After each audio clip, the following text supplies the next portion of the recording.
What's up guys, Sean Dexter here, back to you with another Bitcoin USD analysis video. Now I'm not sure whether I'm going to be posting this one on YouTube or not. It's just going to be too much load for my shitty ass laptop that I'm currently using. I'm still having technical issues, guys. I'm extremely sorry about that. Hopefully I'll be back to my regular schedule very soon. Yeah, but this is going to be a quick update as to what is going on in the market right now. As you guys know, we are currently, well, we were in our no trade zone between 8,200-ish and 7,200-ish, right? 8,250 to the upside, 7,200-ish to the downside.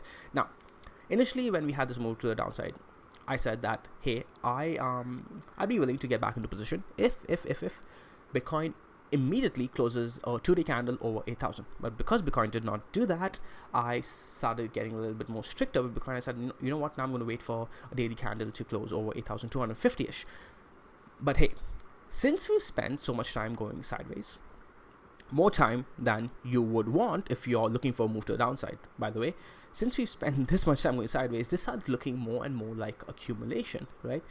The move to the downside just did not come. The continuation that you would be looking for just did not come. And it's looking a lot like what we've been discussing and speculating for goddamn weeks now, right? This move right over here, the ascending triangle that broke to the upside, did not get the measured move to the continuation move that you're expecting to the upside. Instead, we just broke right back into the triangle. And then what happened? Everybody was expecting continuation to the downside. It did not happen. Instead, all we got was accumulation, and a move to the upside. Then we got a move, and in fact we even overshot a move and made fresh new highs for considering where we've come from, right? So now the question is, are we doing that again over here, right? You don't know that for sure. You never know that for sure. That's why even though we were not really looking for a move to the downside, this entire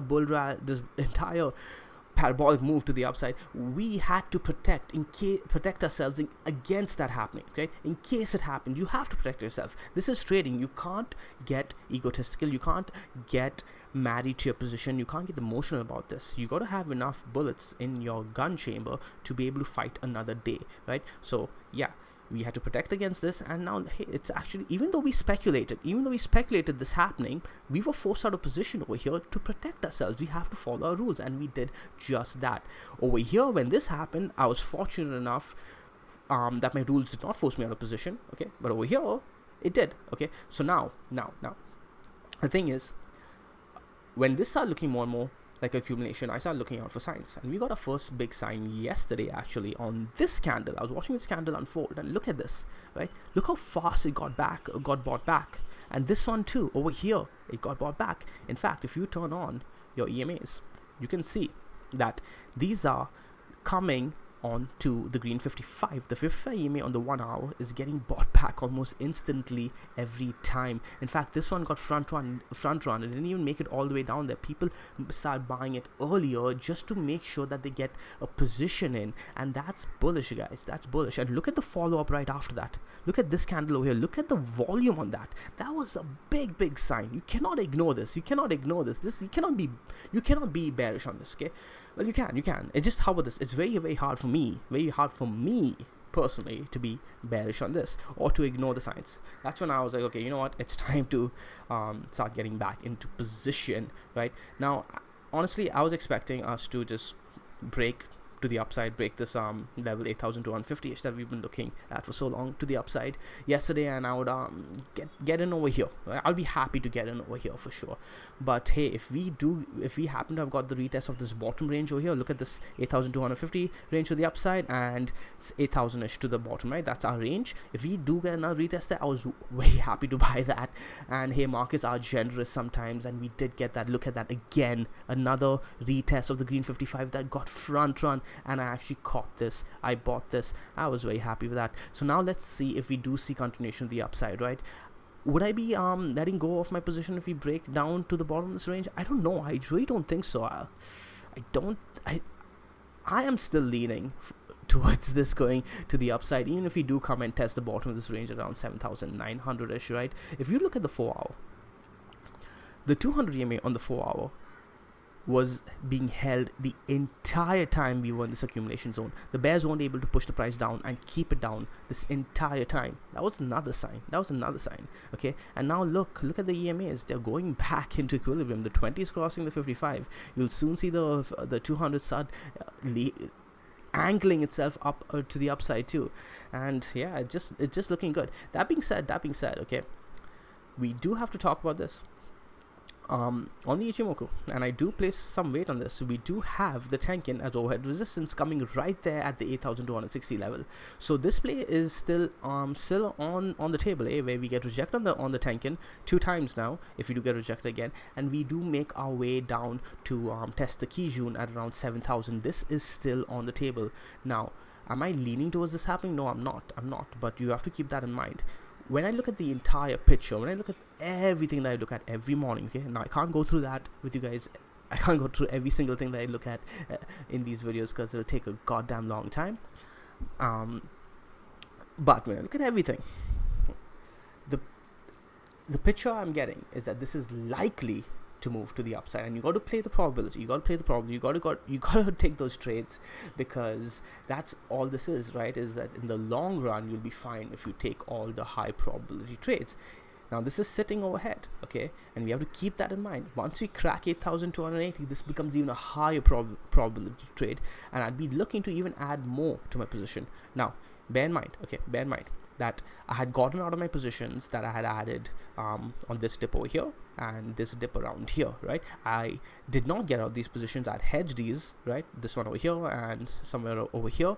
I hedged these. Now I unhedged those. I unhedged both of these. These ones I didn't have to worry about because I had already gotten out of them. Now I re-added over here. I would be looking to add again over here, because now, okay, how about this? I'm feeling a lot stronger about Bitcoin now than I did even over here and over here. Okay, could I be wrong about it? Of course I could be wrong about it. Nobody knows for sure what's going to happen. But the fact that we did not see continuation to the downside, okay, even when you look at the 3-day, we did not see the continuation to the downside that you would expect after this, makes me think that this move over here was a front run of the 200 MA. Like, we got to what, 7,437? People are like, you know what, that's close enough for us for the 3-day 200 MA, and we are willing to buy here, right? So what do I say to you guys all the time?